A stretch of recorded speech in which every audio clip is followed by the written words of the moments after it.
Friends, मैं राम निवास आप लोगों का अपने YouTube channel BS online classes में वेलकम करता हूं। तो फ्रेंड्स, आज का मेरा टॉपिक है प्रेजेंट कंटिन्यूअस टेंस। मैं प्रेजेंट कंटिन्यूअस टेंस में आप लोगों को उस एक्शन वर्ब को बताऊंगा जो एक्शन होते समय प्रेजेंट में वह एक्शन जारी रहता है। तो प्रेजेंट कंटिन्यूअस टेंस को पहचानने के लिए हम इसमें पहचान देखते हैं रिकॉग्निशन। तो friends, recognition in the verb, इसका पहचान क्या होगा? इन द वर्ब, रहा है, रही है, रहे हैं। जब ये सभी वर्ड आते हैं तो हमें ये रियलाइज होता है कि जो एक्शन वर्ब है वह एक्शन वर्ब कंटिन्यू होता है। तो इस टेंस का जो हमारा रिकॉग्निशन है, पहचान है, वह रहा है, रही है, रहे हैं इन द वर्ब में आते हैं। और इसके हेल्पिंग वर्ब क्या है? इसका helping verb is am are plus main verb में आईएनजी जोड़ते हैं। और इसमें असर्टिव सेंटेंस मीन अफर्मेटिव और नेगेटिव सेंटेंस। अफर्मेटिव और नेगेटिव सेंटेंस दोनों रूल सेम है। जैसे यदि हम देखें तो सबसे पहले हमारा आता है सब्जेक्ट। सबसे पहले हमारा सब्जेक्ट आता है, तो सब्जेक्ट हमारा सब्जेक्ट है। अब सब्जेक्ट को हमें ज्ञात करने के लिए हम हु से क्वेश्चन करते हैं। हु, अगर हु से क्वेश्चन करेंगे जो हमें आंसर मिलेगा वही सब्जेक्ट होता है। और एम हमारा है इज। पहले हम इज देखते हैं, ये इज है। जो इज हम किसके साथ यूज करते हैं? ही, शी, इट या तो किसी का नेम हो। अगर हम इज को हमें यूज करना है तो ही, सी, इट आर नेम, या तो किसी का नेम हो। ही, सी, इट या नेम के लिए हम हमेशा इज का यूज करते हैं। और वही हमारा है ये एम। यह एम है जो केवल आई के साथ यूज होता है। और यह आई हमेशा किसके लिए यूज होता है? स्पीकर के लिए। ये स्पीकर के लिए यूज होता है। और हमारा आर है, ये आर क्या है? You, we, they. We, you, they. ये जो वी, यू, दे है, यही हमारे क्या है? Plural number. और ये हमारे क्या हो जाएंगे? Singular number. तो हम ये देखें, हमारा सबसे पहले सब्जेक्ट आएगा, फिर इज, एम, आर। इज किसके लिए? ही, सी, इट या नेम के लिए। और एम किसके लिए? आई जो स्पीकर के लिए यूज होगा। और आर, यू, वी, दे के लिए यूज होगा जो प्लूरल नंबर में होगा। तो फ्रेंड्स, हम देखते हैं कोई ऐसे एग्जाम्पल लिखते हैं, जैसे मैं प्रार्थना पत्र लिख रहा हूं। ये मैं प्रार्थना पत्र लिख रहा हूं, तो रहा हूं में जैसे है रहा है, रही है, रहे हैं, रहा हूं, रही हूं, ऐसे भी आते हैं इसकी पहचान। तो हम सब्जेक्ट है, अब सब्जेक्ट हमें ज्ञात करना है तो क्या करेंगे? कौन से हम क्वेश्चन कर देंगे। कौन पत्र लिख रहा है? तो कौन पत्र लिख रहा है, यानी हु से हम क्वेश्चन कर दिए। हु से क्वेश्चन किए तो मेरा सब्जेक्ट क्या है? यहाँ आई, यानी आई से हम हु से क्वेश्चन किए तो हमारा सब्जेक्ट क्या मिला है? आई, यानी हमारा सब्जेक्ट क्या है? आई हमारा ये देखना है, आई किसके लिए? स्पीकर के लिए यूज है। तो आई के लिए हम क्या लगाएंगे? एम। आई एम के बाद निगेटिव, इसमें निगेटिव आया नहीं है। फिर मेन वर्ब में हमें आईएनजी जोड़ना है। तो मेन वर्ब हमारा क्या है? मेन वर्ब में ही हमारा main verb in the verb के बाद ही पहचान जुड़ा रहेगा। तो वर्ब हमारा क्या हो जाएगा? राइट। अब राइट में हम आईएनजी जोड़ देंगे। Writing, I am writing an an application, I am writing an application. तो राज गीत गा रहा है। अब अगला सेंटेंस है हमारा, राज किसी का नेम है, किसी का नेम, ये भी सिंगुलर नंबर में हम ट्रांसलेट कर देंगे। यहाँ क्या हो जाएगा, राज इज गा रहा है, गाने की अंग्रेजी क्या हो जाएगा, सिंग। ये सिंग है, सिंग हमारा मेन वर्ब, मेन वर्ब में हम आईएनजी जोड़ देंगे। यहाँ क्या हो जाएगा, सिंगिंग और अ सॉन्ग। और आप लोग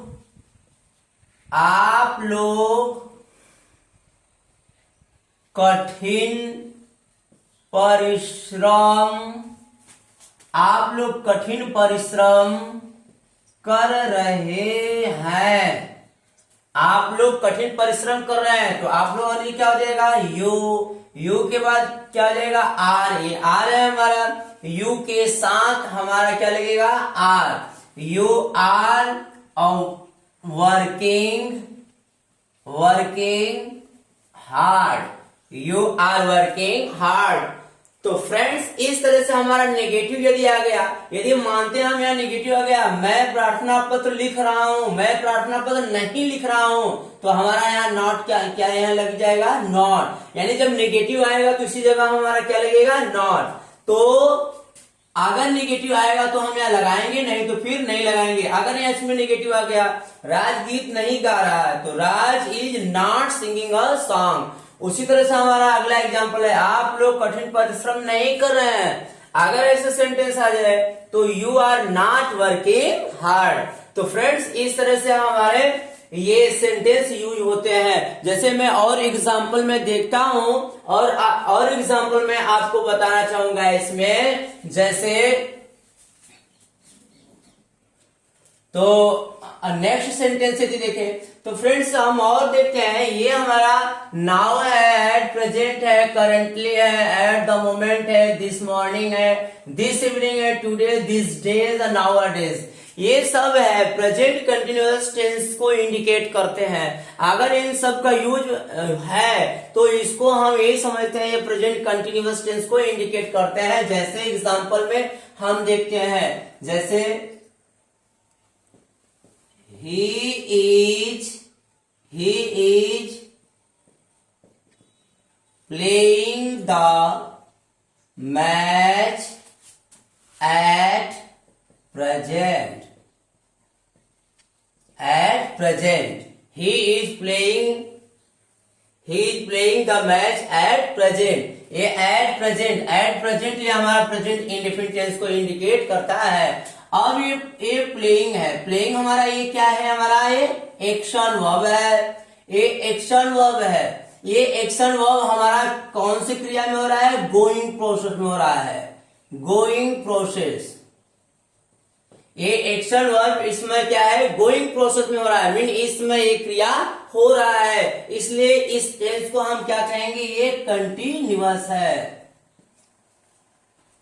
कंटिन्यूअस टेंस है। उसी तरह इस टेंस को यदि हम नेगेटिव में चेंज करें तो हमारा ये क्या हो जाएगा, ये अफर्मेटिव में है और ये हमारा नेगेटिव में हो जाएगा। और नेगेटिव में क्या हो जाएगा, he is not playing the match at present. अब ये निगेटिव सेंटेंस हो गया। उसी तरह हम अगला एग्जांपल देखें, I am not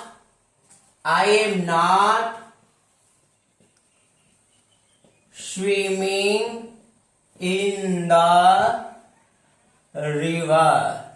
I am not swimming in the river. उसको हम नेगेटिव में चेंज कर दें, आई एम नेगेटिव में ये है और इसको हम अफर्मेटिव में करेंगे तो क्या हो जाएगा, I M swimming in the river. तो ये हमारा क्या है, ये हमारा इसमें नेगेटिव है, ये हमारा क्या हो गया, अफर्मेटिव है।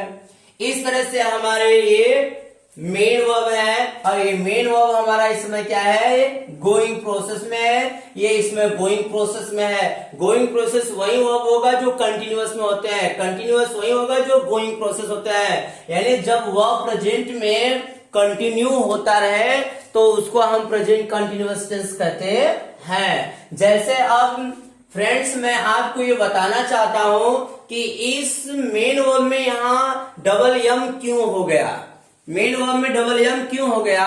ये प्रेजेंट कंटिन्यूअस टेंस में है। अगर ये प्रेजेंट कंटिन्यूअस टेंस में फ्रेंड मैं आपको बताऊंगा इसमें हम डबल, एक कंसोनेंट डबल हो गया, क्यों ऐसा हुआ। और जैसे देना है स्विम है, गेट है, पुट है, कट है, इस तरह से। और यदि हम वाक्य में मेन वर्ब को हम और देखें तो जैसे रन है, रन है, वॉक है।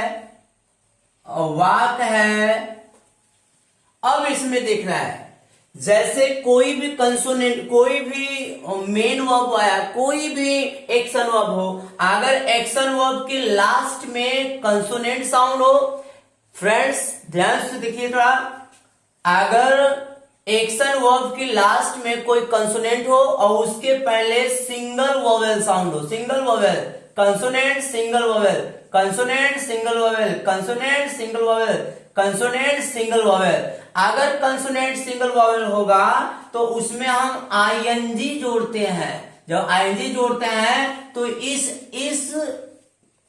इस कंसोनेंट को हम डबल कर देंगे। जैसे क्या हो जाए यहाँ यस WIMMING, ये डबल हो जाएगा। उसी तरह से हम यहाँ आईएनजी जोड़ देंगे, क्या हो जाएगा ये गेटिंग हो जाएगा। उसी तरह से हम यहाँ आईएनजी जोड़ेंगे तो क्या हो जाएगा ये पुट से डबल टी क्या हो जाएगा पुटिंग हो जाएगा। और इसमें हम आईएनजी जोड़ेंगे तो क्या हो जाएगा CUT डबल टी कटिंग हो जाएगा। और ये हम आईएनजी यहाँ जोड़ेंगे, आईएनजी यदि हम जोड़े रन में तो क्या हो जाएंगे रनिंग हो जाएगा।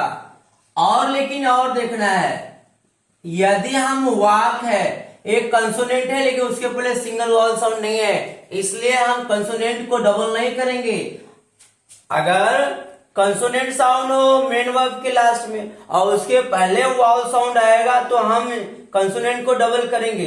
लेकिन एक कंसोनेंट साउंड है, इसके पहले वॉवल साउंड नहीं आया, कंसोनेंट ही, इधर देखना है कंसोनेंट है और वाउल साउंड आ गया तो इसमें ये रूल लग जाएगा।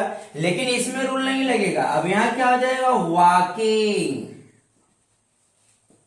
वॉकिंग, ठीक है। इस तरह से ये हमारा ये प्रोसेस है। इस तरह से जब कोई भी मेन वर्ब आएगा तो उसे हम इस प्रकार से आईएनजी का यूज करते हैं। तो फ्रेंड्स ऐसे हमारा एक प्रेजेंट कंटिन्यूअस टेंस है। अब मैं आप लोगों को अगला अपना कॉन्सेप्ट बताता हूं। जैसे एग्जांपल में जो प्रेजेंट में जारी नहीं रहता है लेकिन कुछ समय के आसपास ऐसे वर्ब वह जारी रहते हैं, उसको हम कंटेम्पोरेरी एक्शन कहते हैं।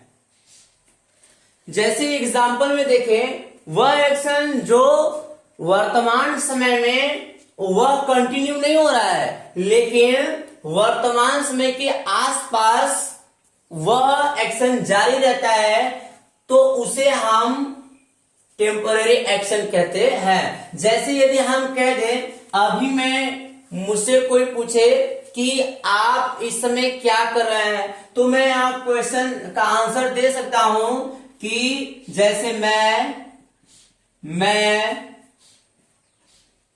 यूट्यूब पर पढ़ा रहा हूं। अगर कोई मुझसे पूछ दे कि आप इस समय क्या कर रहे हैं तो मैं यहां जवाब दे सकता हूं मैं इस समय यूट्यूब में पढ़ा रहा हूं। तो हम इसमें मेन प्रेजेंट में मैं पढ़ा नहीं रहा हूं, लेकिन इसको हम कह सकते हैं कि प्रेजेंट में मैं यही कार्य कर रहा हूं। क्या हो जाएगा I am teaching I am teaching on YouTube at present या nowadays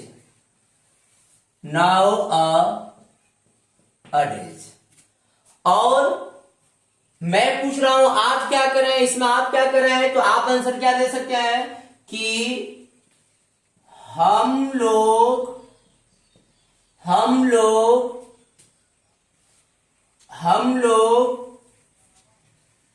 महाभारत पढ़ रहे हैं। अभी पढ़ नहीं रहे हैं, लेकिन इस प्रेजेंट में क्या कर रहे हैं, ये क्रिया जारी नहीं है, लेकिन प्रेजेंट समय के इर्द गिर्द टाइम में ये क्रिया जारी है। मीन क्या हो जाएगा, वी आर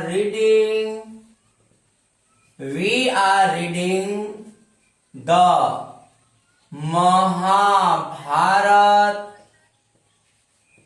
महाभारत। अगर यदि हम पूछे कि आजकल कक्षाध्यापक विज्ञान पढ़ा रहे हैं, यदि मैं बोलूं कि आजकल कक्षाध्यापक विज्ञान पढ़ा रहे हैं, ट्रांसलेट क्या हो जाएगा, आजकल कक्षाध्यापक विज्ञान पढ़ा रहे हैं। ट्रांसलेट क्या हो जाएगा, the class teacher is teaching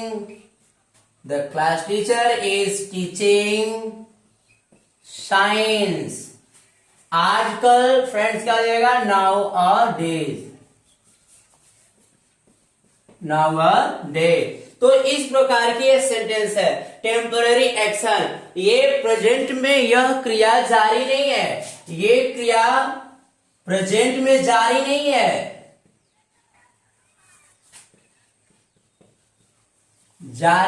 है, लेकिन टाइम के इर्द गिर्द यह 1 घंटे 2 घंटे बाद यह स्टार्ट होता है, जारी होता है। ऐसे प्रेजेंट में ऐसे कार्य, जैसे मैं एक एग्जांपल बोलूं कि आजकल मैं रेंटेड हाउस में रह रहा हूं, तो क्या हो जाएगा, I M living in rented house.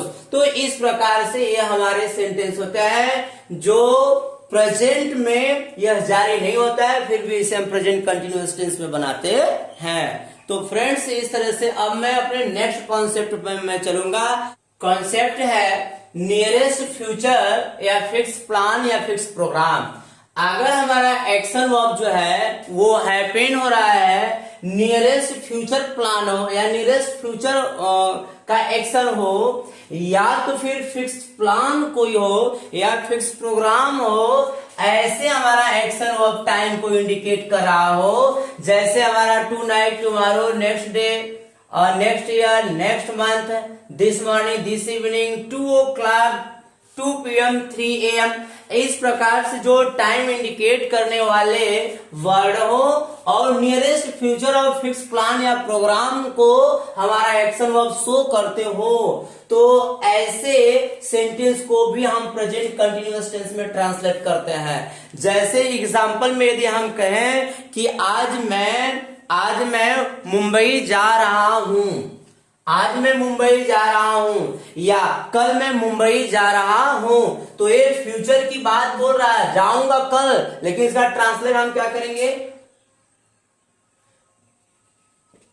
कल मैं मुंबई जा रहा हूं।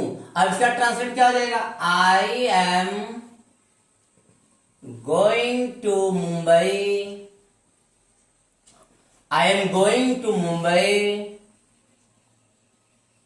टुमारो। तो इस प्रकार का ये हमारे सेंटेंस है। जब कोई नियरेस्ट फ्यूचर की बात बता रहा हो या फिक्स प्लान हो या फिक्स प्रोग्राम हो, तो ऐसे सेंटेंस को हम प्रेजेंट कंटिन्यूअस टेंस में हम ट्रांसलेट करते हैं। जैसे और हम एग्जांपल देखते हैं कि वह या प्रधानमंत्री प्रधानमंत्री कल वाराणसी आ रहे हैं। प्रधानमंत्री कल वाराणसी आ रहे हैं, आएंगे अभी कल, लेकिन ये फिक्स प्लान है। प्रधानमंत्री का ये फिक्स प्लान है। क्या हो जाएगा? The prime minister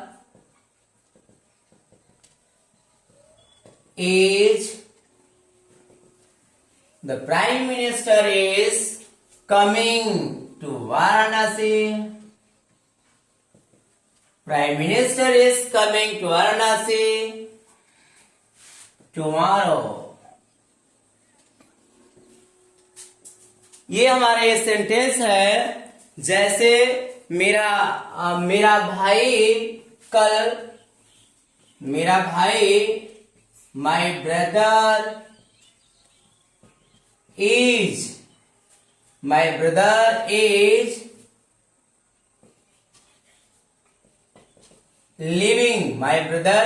living for Patna. My brother is living for Patna next year. Raj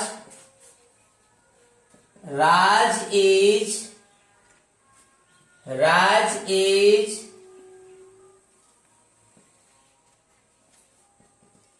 buying a bus. Raj is buying a bus next month. तो फ्रेंड्स, इस प्रकार के हमारे सेंटेंस है। जब कोई नियरेस्ट फ्यूचर या फिक्स प्लान या प्रोग्राम की बात हो तो हम ऐसे एक्शन वर्ब को प्रेजेंट कंटिन्यूअस टेंस में ट्रांसलेट करते हैं। तो फ्रेंड्स, मैं आज आपको अब अगला अपना कॉन्सेप्ट बताऊंगा। जैसे तो फ्रेंड्स, मेरा नेक्स्ट कॉन्सेप्ट है, अगर कोई भी एक्शन हमारा परमानेंट हो, अगर एक्शन हमारा परमानेंट हो या कोई फिक्स एक्शन हो, तो ऐसे परमानेंट एक्शन को हम प्रेजेंट इंडेफिनिट टेंस में ट्रांसलेट करते हैं और प्रेजेंट कंटिन्यूअस टेंस में ट्रांसलेट हम नहीं करते हैं। अगर कोई हमारा जो वर्ब गोइंग प्रोसेस में हो, जो एक्शन वर्ब हो, उसको हम ट्रांसलेट किस में करते हैं? वह गोइंग प्रोसेस में, मीन कंटिन्यूअस प्रोसेस में करते हैं। फिर प्रेजेंट इंडेफिनिट टेंस में इसका ट्रांसलेट हम नहीं करते हैं। तो ये हमारा कॉन्सेप्ट बहुत इंपॉर्टेंट है। अगर कोई भी एक्शन वर्ब हमारा गोइंग प्रोसेस में हो, कोई भी एक्शन वर्ब हमारा गोइंग प्रोसेस में हो, वह जारी हो, तो उस एक्शन वर्ब को हम कंटिन्यूअस में ट्रांसलेट करते हैं और प्रेजेंट इंडेफिनिट टेंस में हम ट्रांसलेट नहीं करते हैं। लेकिन वही एक्शन वर्ब, अगर एक्शन वर्ब न हो करके हमारा कोई फिक्स वर्ब हो या परमानेंट कोई एक्शन हो, तो ऐसे एक्शन वर्ब को, ऐसे वर्ब को हम कंटिन्यूअस में ट्रांसलेट नहीं करते हैं। ऐसे वर्ब को हम प्रेजेंट इंडेफिनिट टेंस में ट्रांसलेट करते हैं। जैसे फ्रेंड्स, एग्जांपल में यदि हम देखें तो जैसे मैं देख रहा हूं, मैं देख रहा हूं, इसका मतलब ये हमारा देखने की क्रिया हमारा परमानेंट है, इसलिए इसे हम ट्रांसलेट क्या करेंगे? आई सी। इसका ट्रांसलेट क्या हो जाएगा? आई सी। और यदि हम देखें तो सूर्य पूर्व में उग रहा है। अब सूर्य का पूर्व में उगना ये परमानेंट एक्शन है, तो यहां क्या हो जाएगा? The sun. ये परमानेंट एक्शन, इसलिए प्रेजेंट इंडेफिनिट टेंस में करेंगे, प्रेजेंट कंटिन्यूअस टेंस में नहीं करेंगे। The sun rises in the east. जैसे पृथ्वी सूर्य का चक्कर लगाती है, और ये भी परमानेंट एक्शन है। पृथ्वी mean the sun, the earth moves round the the sun. और मैं समझ रहा हूं, मैं समझ रहा हूं। ट्रांसलेट क्या हो जाएगा? आई अंडर स्टैंड। अगर हम इसको लिख दें I am under standing, I am under standing, तो ये क्या है? रॉन्ग है। अगर इस सेंटेंस को हम लिख दें the earth is moving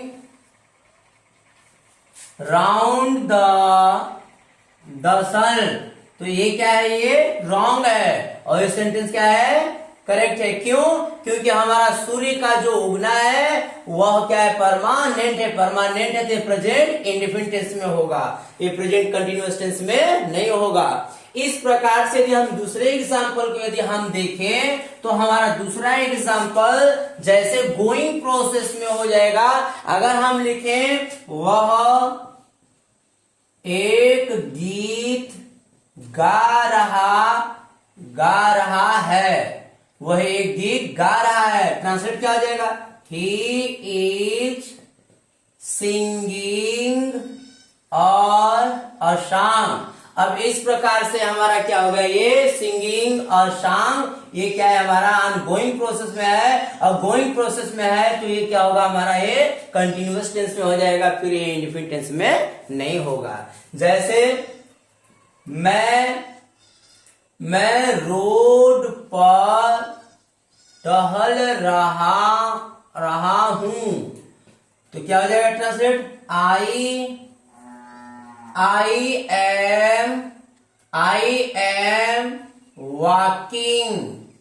I am walking on the road।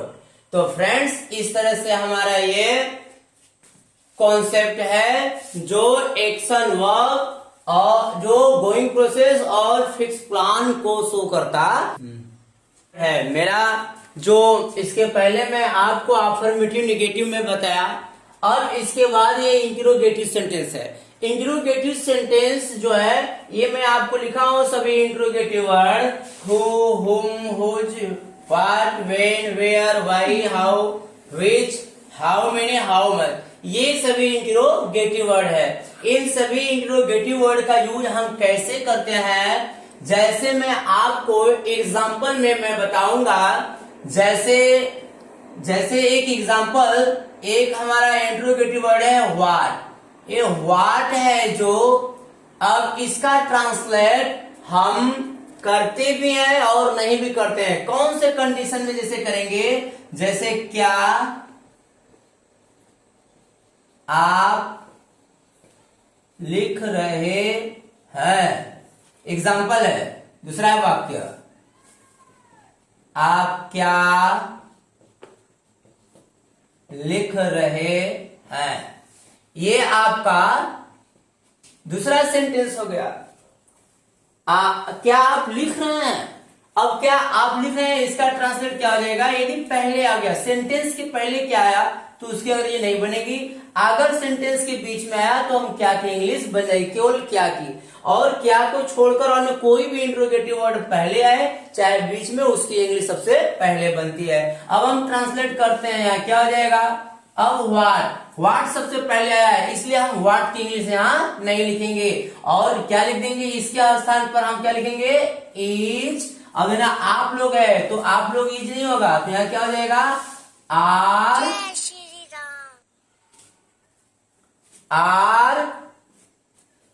क्या आप लोग लिख रहे हैं, तो व्हाट की इंग्लिश नहीं बनेगी, तो व्हाट को हम हटा देंगे। यहाँ ट्रांसलेट क्या हो जाएगा? Are you writing, interrogative word. लेकिन अगर बीच में आएगा तो इसी इंग्लिश हम तुरंत उसका ट्रांसलेट पहले करेंगे। क्या हो जाएगा?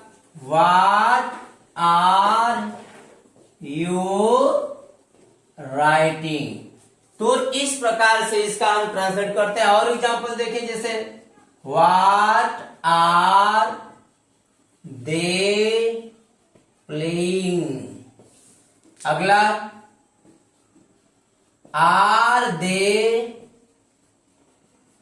Are they playing.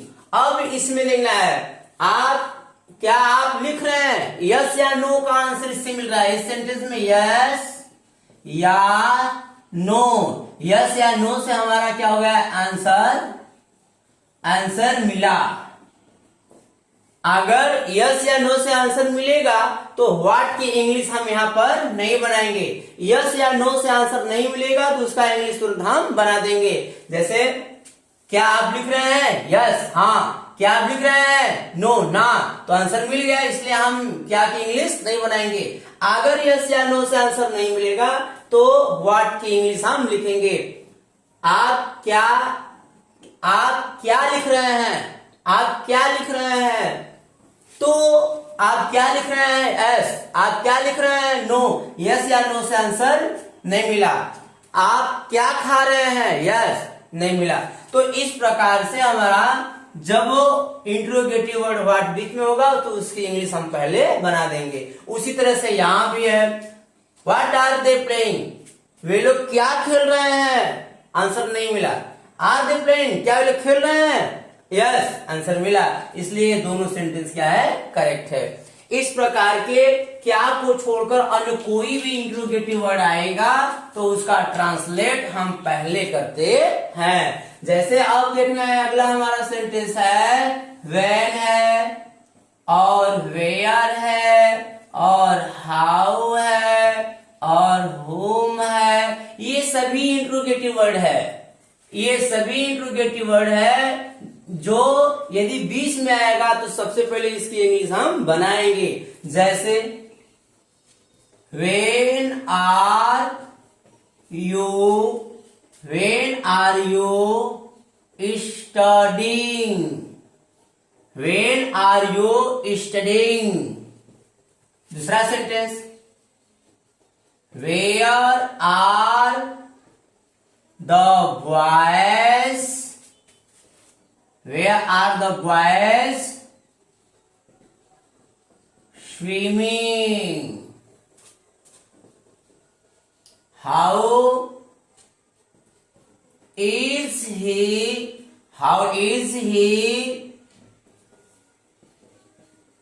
writing an application?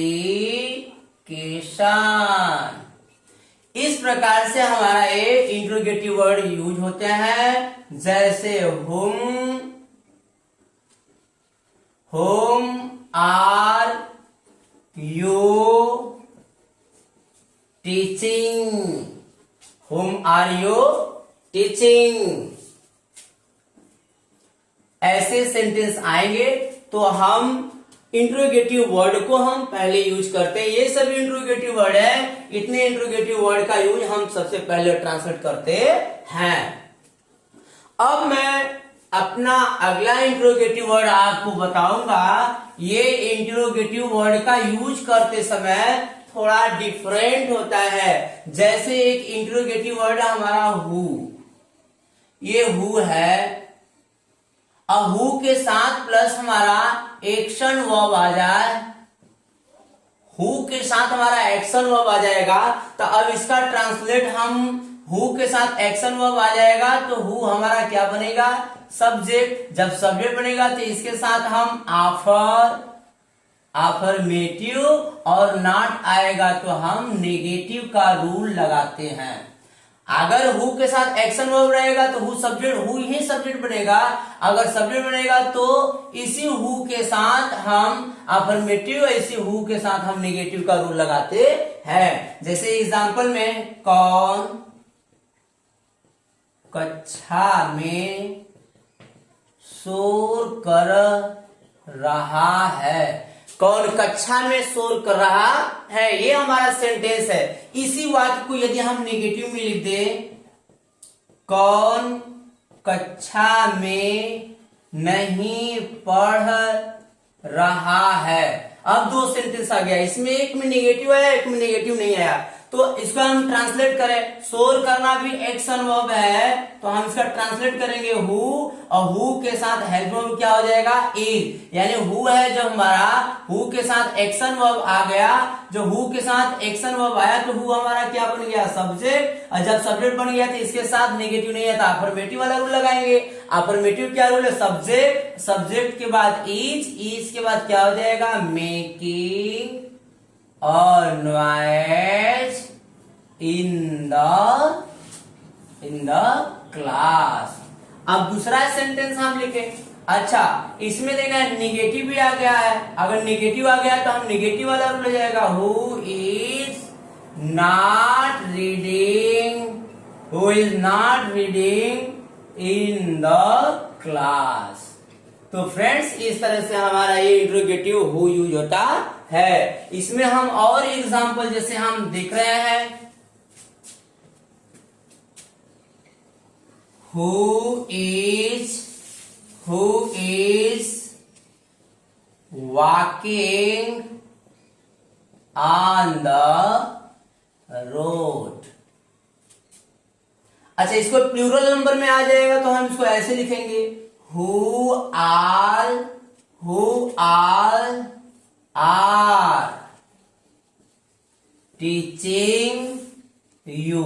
तो फ्रेंड्स इस तरह से हमारा इंट्रोगेटिव वर्ड हु यूज होता है। अब हमारा अगला एक इंट्रोगेटिव वर्ड है जो सब्जेक्ट के रूप में भी होगा यूज और ऑब्जेक्ट के रूप में यूज होगा।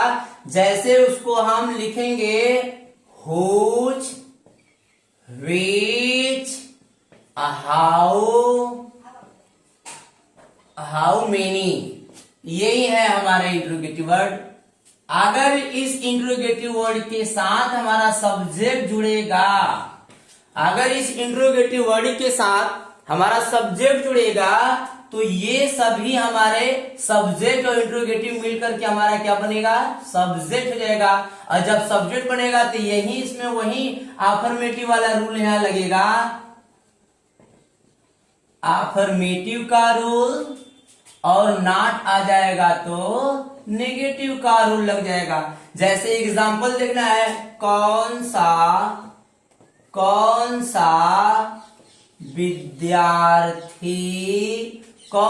विद्यार्थी स्कूल नहीं जा रहा है। कौन सा विद्यार्थी स्कूल नहीं जा रहा है, तो कौन स्कूल नहीं जा रहा है विद्यार्थी, तो ट्रांसलेट क्या कर देंगे which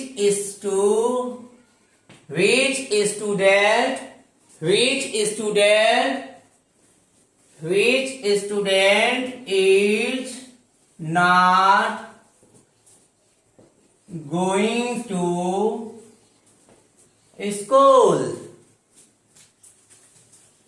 which student is not going to school। कौन सा विद्यार्थी स्कूल नहीं जा रहा है, which student is not going to school। और यदि देखिए अच्छा दूसरा sentence, whose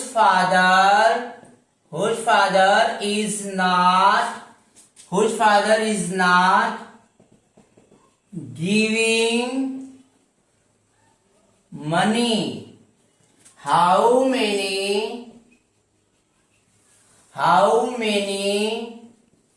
teachers are not coming to school। तो फ्रेंड्स ऐसे ही हमारे इंट्रोगेटिव वर्ड है जो सब्जेक्ट के रूप में यूज होते हैं। अब हमारा यही इंट्रोगेटिव वर्ड जो है वो ऑब्जेक्ट के रूप में यूज होते हैं, जो मैं आपको बताऊंगा ऑब्जेक्ट के रूप में। जैसे आपका how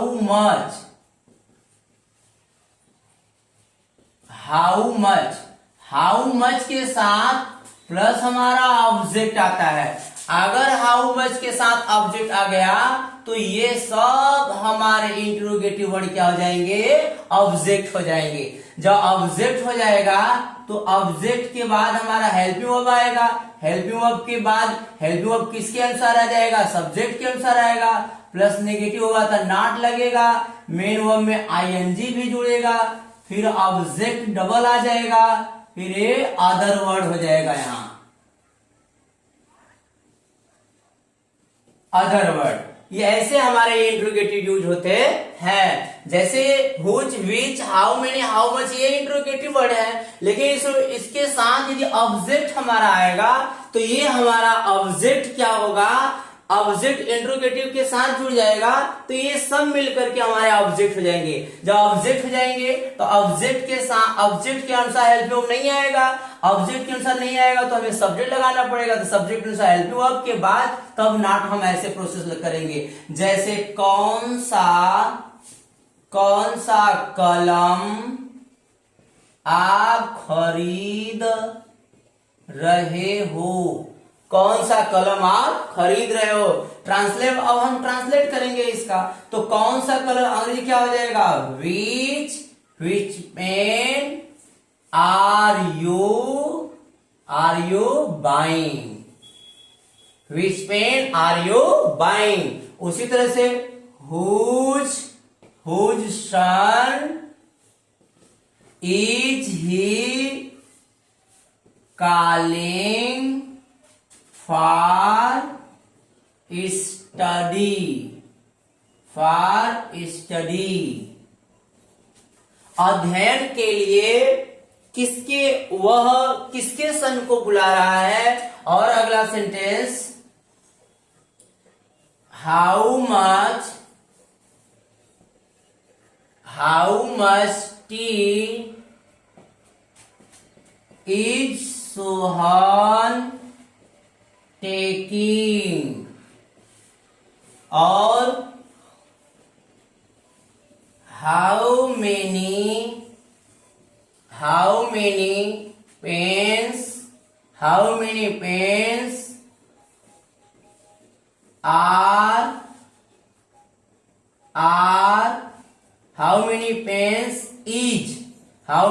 is the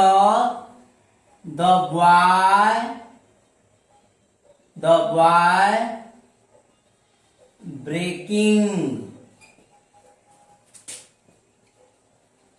how many rupees are they not giving us। तो फ्रेंड्स, इस तरह से हमारे इंट्रोगेटिव वर्ड है। ऐसे जब इंट्रोगेटिव वर्ड आते हैं तो हम इंट्रोगेटिव वर्ड का यूज हम ऐसे करते हैं। हमें उम्मीद होगा आपको ये वीडियो जरूर पसंद आया होगा।